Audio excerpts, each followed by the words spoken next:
Halo Sobat Cara. Selamat datang di Jembat Cerita Bertemu Makna. Saya Amri Rai dan kali ini saya akan ngobrol santai soal sejarah yang gak kalah relevan untuk kehidupan kita hari ini. Dan kali ini saya nggak cuma sendirian, ada tamu spesial. Langsung saja Anda Bagas. Halo semuanya, kenalin nama gua Ananda Bagas Elititi atau biasa dipanggil Nanda. Gua siswa SMK Negeri 1 Banyumas. Hari ini kita akan mengobrol apa nih? Topik kita hari ini adalah warisan pergerakan nasional dari masa lalu ke generasi saat ini. Oke, kita mulai dari awal. Apa itu warisan pergerakan nasional itu? Jadi warisan pergerakan nasional itu secara singkat mulai dari awal abad ke-20 di mana rakyat Indonesia itu mulai sadar akan pentingnya untuk mempersatukan bahasa Indonesia. Dan dulu kan dulu kan sebenarnya rakyat Indonesia itu perjuangannya itu masih bersifat kedaerahan, berbeda dengan sekarang di mana udah lahir banyak organisasi modern. Dan organisasi Rakyat Berdaulat pada tahun 1908 atau Syarikat Islam. Di situ perjuangan mulai pakai cara yang baru lewat ekonomi, lewat pendidikan atau lewat persatuan. Dan juga dari bangsa luar juga mempengaruhi sih dari dari kemenangan Jepang atas Rusia dan juga ide-ide nasionalisme oleh bangsa luar seperti bangsa Timur Tengah dan bangsa India. Dan puncaknya di Sumpah Pemuda pada tahun 1908. Di situ pemuda-pemuda di seluruh Nusantara itu bersumpah satu tanah air, satu bangsa dan satu bahasa Indonesia. Itu momen luar biasa banget sih, yakin. Dimana para pemuda Indonesia itu mempunyai visi yang kuat untuk mempersatukan bahasa Indonesia itu. Nah, kita geser ke warisan. Apa sih menurut kamu warisan pergerakan yang masih terasa hingga saat ini?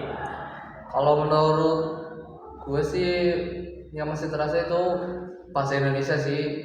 Kalau nggak ada bahasa Indonesia mungkin kita nggak bisa ngobrol gini, dan juga yang menonton mungkin nggak bakalan paham apa yang kita obrolin sekarang ini.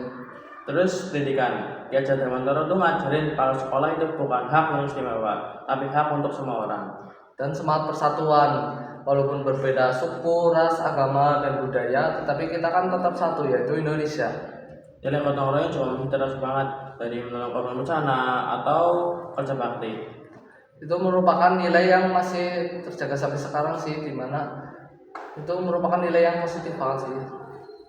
Lalu dampaknya apa sih sebagai kita generasi sekarang? Kalau menurut gua dampaknya itu kita jadi punya identitas bangsa sendiri, dimana supaya kita enggak terpengaruh dengan budaya-budaya asing itu. Dan secara ngajarin kita untuk bawa pecah. Dan musuh kita bukan lagi menjajah, tapi hoax dan rasa cuek antar sekitar.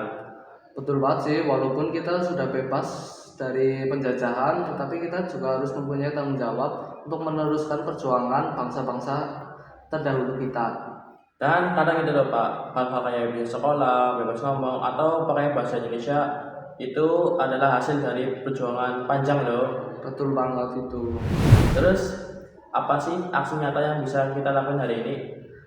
Aksi nyatanya itu mulai dari hal-hal kecil sih, seperti banyak belajar, terus aktif dalam berorganisasi, dan juga bijak dalam bermedia sosial. Atau dukung produk lokal, ikut kegiatan sosial, atau bahkan sekedar berbagi konten inspiratif dan edukatif. Betul banget itu. Dan juga podcast kayak gini juga termasuk untuk meneruskan perjuangan mereka terdahulu sih, tapi dengan cara yang lebih modern atau yang lebih gaul. Jadi warisan pergerakan nasional itu bukan cuma cara sejarah, tapi nilai semangat dan identitas yang perlu kita jaga. Dan tugas kita sekarang yaitu melanjutkan perjuangan dengan cara bijak, kreatif, dan juga penuh tanggung jawab. Mungkin cukup sekian podcast kita hari ini. Sampai ketemu di episode selanjutnya. Tetap semangat, tetap berpikir kritis, tetap santuy. Bye bye. Bye bye.